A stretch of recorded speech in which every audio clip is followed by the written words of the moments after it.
We cannot keep things the way they used to be. We're aging, it's normal, it's a blessing, but of course we don't like, well, at least I don't like to look older than I am. And I guess most people don't like that either. So what are we going to do about that? I decided that there were a few changes I could make to improve how I see myself, how I perceive myself mostly, and how I project myself to the world. If you understand the struggle, if you know the struggle is real, I'm inviting you to join us in this journey. Together, we definitely can do it. So let's dive right into it. Step 1, embracing the present. Embracing ourselves just the way we are right now. My name is Nina. Welcome or welcome back to your channel. I turned 50 last year, and a few weeks later I got sick. It's like suddenly everything went crazy. So yes, I've been struggling with that, and honestly I've been neglecting myself a lot the few last years, and so yeah, it's not as easy to maintain the way we used to look. Now we need some intentional efforts. I'm gonna give you a few tips on how to work your way through this first step. Remember, embracing the present.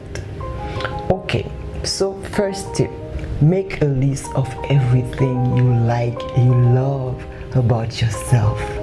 Try at least 20 positive things about yourself that you embrace. It's not always an easy task when you're struggling with self-love, but it's the very first thing to do in order to start loving yourself. Get to know yourself, not what you think about yourself, but who you really are. There's no need to focus yet on your mistakes, on the negative stuff that you want to improve. It's not the moment yet. Now it's just about finding at least 20 qualities. It can be physical, it can be mental, anything that you really love about yourself. For example, you like your lips. For example, you like the way you deal with problems, with troubles. You can like your smile. You can like the fact that you're your own boss, or the fact that you have great expectation for your future and you're working towards them. There are many things you can love about yourself, but usually when we're struggling with self-love, that's not what we think about. We mostly think about what's wrong. Remember, everything has two sides, okay? Whatever you don't like about yourself, there's a side to it that you can love. At a later stage, you learn how to improve whatever you think needs some changes. So far, focus only on positivity. Example, if you're a leader, you might be bossy, but forget about the bossy part, because there is positive side to that. You're certainly great at managing crisis. You have a great sense of responsibility, and so on. Whatever negative you think about yourself, try to find the positive that goes with it. So, as I said, try to find the other side of the coin. So you may start loving yourself the way you hope someone else will love you. You've heard it 1,000 times. We're gonna start practicing this. Loving ourselves. I'm so very guilty of this. I feel so alive when I feel loved by someone else, and I get very kind, generous, and so on, but I have never done for myself what I do for anyone I've ever got even the slightest crush on. This needs to be fixed, right? If you can relate to this and you're ready to start fixing it, comment, let's do this together. The second tip, I know it sounds cheesy, but give yourself a big hug. Every morning, as soon as you wake up, this should be the first step of your morning routine and the last step of your night routine. Falling asleep feeling love toward yourself will operate a slow but sure shift in the way you think, in your way of thinking about yourself. Be consistent. You've been rejecting yourself for a very long time, probably. Now, don't ask me for how long you should hug yourself. Don't put a time frame on how long you need to show yourself love. It's not a New Year's resolution. It's a lifestyle change. It's about you, girl. You will do it for the rest of your life. Hug yourself. Nothing feels better than a hug. You don't need to wait for someone else to hug you. No, it's not pathetic. It's love. It's self-love. Do for yourself first whatever you wish someone else would do for you. And trust me, it can feel just as great. It's the thought you put into it, the intention you put into it. Don't take my word for it. Try it. The third tip in order to perfect your first step, which is embracing the present, is to train your inner voice. I'm not sure why our inner voice is often so mean, or is it just mine? I often wonder, was our inner voice trained by the voice of our parents when they're mad at us? Of our teachers, some mean teachers, or is it just coming from that lack of self-love?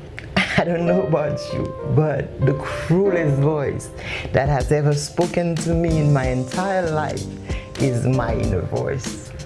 Harsh, sarcastic. I would absolutely never speak to anyone like this. I don't even allow myself to think of others in such harsh words, no matter how mean they are to me. Having to listen to permanent critics coming from that borderline bullying voice 24/7 can definitely make it hard to accept and love yourself. So I find it as crucial to take care of my inner voice as much as I take care of my skin and my health. It does require a specific routine adapted to each case.